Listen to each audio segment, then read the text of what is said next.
The ballot recount of the 2020 presidential election in Arizona's largest county is receiving harsh criticism from local GOP leaders. The Republican-led Maricopa County Board of Supervisors issued a letter Monday calling the state Senate's audit a sham. The letter also said the audit makes Arizona look like a, quote, laughingstock for chasing former President Trump's discredited election fraud claims. But as more local GOP leaders reject those claims, many voters do not. Some people argue the former president's campaign successfully diminished voters' trust in the electoral process. It also laid the foundation for dozens of legislative proposals pushing for more restrictive voting laws. The New York Times found lawmakers in at least 33 states cited voter distrust as reasons for backing these bills. Joining us to talk more about this is New York Times political reporter Maggie Astor. Maggie, thank you so much for joining us. The push to change election laws because of voter confidence is nothing new, but how is what's happening now different from past attempts? Well, it's different in both the volume and in some substantive ways.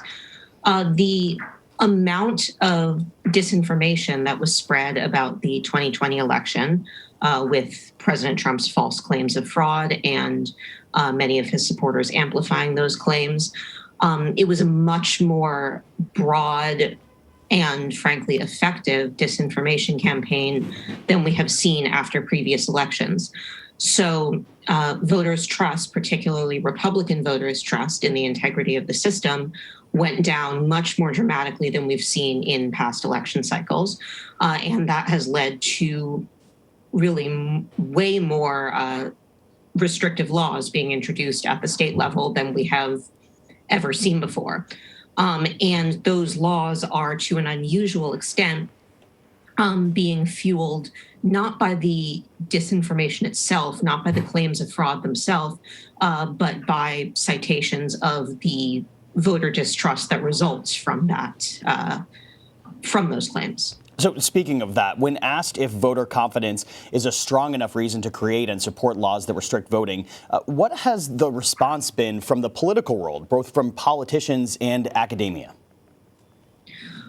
Well, from the politicians pushing the voting laws at the state level, the argument that they are making is that essentially a democratic system doesn't work unless voters trust it.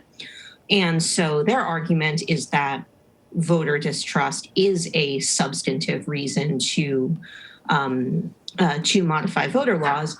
And certainly voter trust and voter confidence have been rationales for bipartisan efforts in the past. But the efforts that are happening now are not grappling with the fact that the lack of trust is fueled by a concerted disinformation campaign.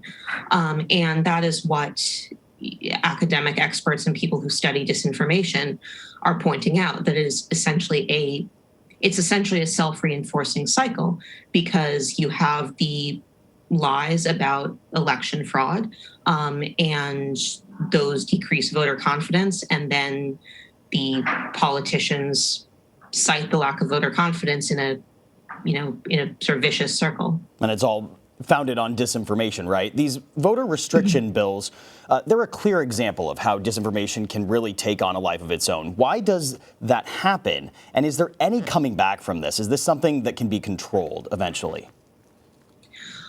Well, I can't really speak to whether it can be controlled eventually. I think that is something that disinformation experts are really grappling with. They're really grappling with the best ways to combat it, because it is much easier, and that doesn't mean it's easy, but it is much easier to prevent disinformation from spreading and taking hold in the first place than it is to mitigate the effects once it is out there.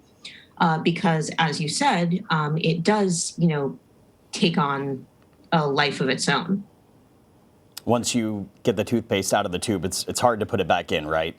Maggie Astor. Yes, not impossible, but hard. Maggie Astor, thank you so much. Thank you.